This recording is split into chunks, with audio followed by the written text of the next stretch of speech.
afternoon, Eric. Thanks for coming out and joining me today here at Spinks Airport. My name is Brad Donner, and this is my 1946 Bellanca 14-13 Cruisair. I've owned this airplane about 5 years. I got it from the estate of the late Dick Hume, who was an avid collector of vintage airplanes.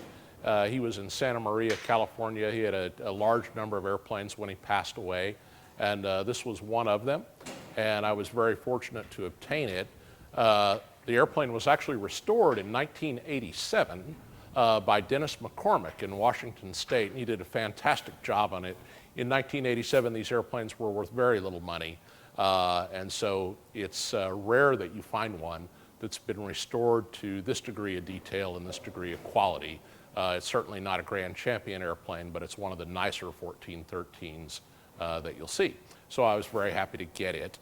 So at the time that I got this airplane, it had sat for at least 14 years that we know of without flying.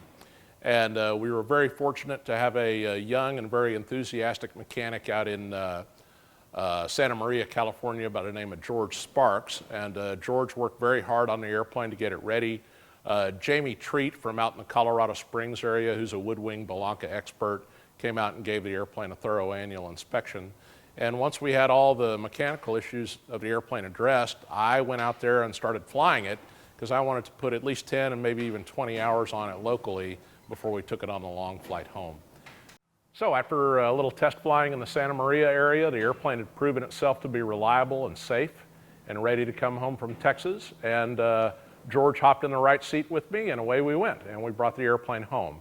And now it's here at Spinks Airport. The only really significant things that I've done to the airplane since getting it back to Texas, we did swap out the engine. At the time I got it, it still had the 150 horse Franklin engine that it actually left the factory with. And it was overhauled during the restoration, but the engine did not react well to 14 years of storage without flying. So we got the airplane home, and I set out to find a 165 horse Franklin, which the airplane is also approved to fly with. And that's the engine that is in the airplane today. That engine was installed about 4 years ago. I fly the airplane at least 100 hours a year, so the engine now has 400 hours since major overhaul. It's still, as you saw in flight, an incredibly smooth running and reliable engine. It uses very little oil. It's about 1 quart every 7 to 9 hours, depending on how hard I run it. And it just runs beautifully, and it's actually a very well supported engine. There's a company in Bruton, Alabama by the name of Airworks LLC. It's owned by my good friend Chris Collum, and they do a fantastic job of overhauling these engines. They've got an abundant inventory of parts, so the engine is no longer an orphan. The airplane has a lot of interesting features. Obviously, one of the more interesting ones is the characteristic wood wing of the Bellanca. This is a wood wing with wood structure skinned in wood. The major structure is spruce, and the skin is mahogany. It varies in thickness depending on where it is. The wing walk and fuel tank cover areas are the thickest, and then it decreases in thickness as we work our way down the wing. One of the characteristics of the Cruisair is that when you fly it, I'm sure you'll see this in our in-flight video, and you can see it in my pictures of the airplane when I photograph across the wings. You can see the ribs under the skin, and they call it the hungry horse look. The later Bellancas, the Cruise Master and the Vikings, used a thicker skin and less ribs, and so you don't have that appearance. But that is a normal appearance for a 1413. Another very unique feature of this airplane is its landing gear. This is a oleo and spring strut type landing gear, and it is actuated manually with a crank, and it works through a system of chains and sprockets and jack screws. And as you saw in our flight video, it's 34 cranks up and 34 cranks down. It's an extremely reliable system. If you maintain it properly and if it's rigged properly, it just keeps working and working and working, a fantastic system. This airplane, when it was restored in 1987, received Cleveland wheels and brakes. I would consider that to be a very important feature of any tail dragger, and especially this one, because it does have a tendency to weather vane into the wind with quite a bit of gusto. So I consider the brakes to be an absolutely vital feature. So working our way around here, You can see among the other characteristics of the Cruisair as opposed to the Cruisemaster and the Viking, the bell cranks for the ailerons are external to the wings. You have a very long span aileron that's got a very small gap in it. It's extremely responsive. It has very little tendency for adverse yaw. We also have manually actuated flaps, and they are extremely effective. The limitation of the flaps is that their limiting speed for extension is 85 miles an hour for full flaps. So I very seldom use full flaps on the airplane, but when I need them, they're extremely effective. The airplane with the gear down and full flaps extended has a stalling speed of about 45 miles an hour. And in that configuration, it's a very docile stall. There's no tendency for it to roll off on one side or do anything untoward as long as you're coordinated at the time the airplane stalls. And of course, the ultimate feature of the older Bellancas is the triple tail. This is a relatively early Cruisair, and the characteristic of that is what we refer to as the ribbed outriggers or ribbed end plates. The later Cruisairs had a much wider horizontal stabilizer and elevator, and the outrigger or end plate was simply a piece of spruce that was attached to the horizontal stabilizer with screws. This is quite a bit different. This is actually, the outrigger is an integral part of the stabilizer. So you don't see a lot of these anymore. I've got spare stabilizers for that very reason, because they're hard to find. It is very easy to convert this airplane to the later style tail, but there are only a handful of these flying with their original tail, so I have elected to leave the airplane in its stock configuration.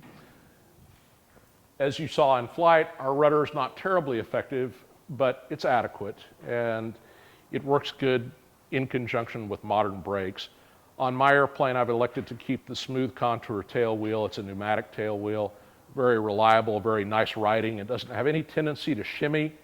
It wears nice. That tail wheel has been on the airplane 4.5 years, and it gets flown a lot and has held up extremely well. One of the nice things about the tail wheel, too, it's fully steerable, and it also has what I refer to as a centering cam in it, and you can hear it click as the tail wheel centers, and unfortunately it won't click for us today. But when the tail wheel is centered, there's a relatively soft spring and pin that drop into place that help keep the tail wheel centered and prevent any tendency to shimmy and aid in the directional control. The airplane has manually actuated pitch trim, again extremely reliable, extremely simple. One of the unique features of the pitch trim of all these early Bellancas is that they have a little lag in them. You can actuate the trim, and you'll initially think, well, that wasn't enough, but what you really need to do is wait a couple of seconds for the airplane to react. It's kind of a unique feature. I've never seen any other airplane do that. We have two main fuel tanks. They hold 20 gallons each. The airplane burns between 9.25 and 9.5 gallons an hour on average, cruising at an average true airspeed of 118 knots. So you've got a little over 4 hours of fuel in the airplane if you fill it full, which is way longer than you would ever want to sit in it. It's a great airplane for about 3 hours or 3.5 hours, and by then you're ready to get out of it, get a little stretch. This airplane has been updated a little bit. We've got a UAvionics ADS-B system in it and LED exterior lights. Very simple and straightforward pitot system. The static system, like most other vintage airplanes, is just vented inside the cabin. There's not a static vent like what we see on a modern airplane. And the gyro instruments are actuated by this Venturi. Again, very reliable, very simple, no load on the engine, but obviously not something that you would want to take into hard IFR conditions. What I consider to be one of the crown jewels of this airplane is the 165 horsepower Franklin engine. As I mentioned earlier, the engine has about 400 hours since major overhaul on it. It's an excellent engine. It runs very smooth. It develops plenty of power and plenty of torque. We've updated this engine with a little bit more modern style of spark plug and a Airwolf spin-on oil filter.